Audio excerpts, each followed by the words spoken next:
ما هو مش معنى ان السمنه البلدي غاليه مش هتعرفي تعملي كعكه وبسكويت، لا تعالي بقى النهارده هتعملي شويه سمنه بلدي الروعه وكله من اللبن. تعالي النهارده فيديو بسيط جدا هعلمك ازاي من اللبن تعملي شويه سمنه بلدي تعملي بيهم الكعكه والبسكويت وكل شيء.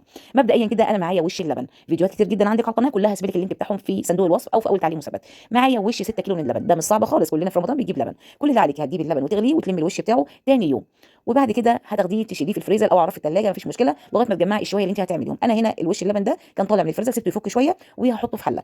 دول وش 6 كيلو من اللبن، يعني سهله جدا، 6 ايام هتجيبي اللبن هتجمعي لي الوش بتاعه. بس حاولي تبيتي ليه عشان يطلع معاكي وش حلو. كل اللي هتعمليه انا هنا ولا هفصله زبده ولا هعمل اي حاجه، انا هجيب وش اللبن زي ما هو وهحطه في حله وهرفعه على نار عاليه. اول ما يبتدي يدوب معايا كده على النار العاليه هبتدي اهدي النار شويه، هتحسي كده بدا يفصل من بعضه، تحسي طبقه زيت كده بدات تطلع. وهتلاقي القشطه، طبعا القشطه غير الزبده، الزبده بتبتدي تفصل وتعمل تتحول لك اكنها لبن، لا القشطه هتبتدي تجمع لي كده اللون ده اللي انت شايفاه ده، وهتبتدي تفصل شويه بشويه. ومرته اللي بتطلع من القشطه غير خالص اللي بتطلع من الزبده. هتبتدي تطلع معاكي كده ولونها يبقى ذهبي. في المرحله دي كل ده والنار هاديه جدا عشان ما تتلسعش منك.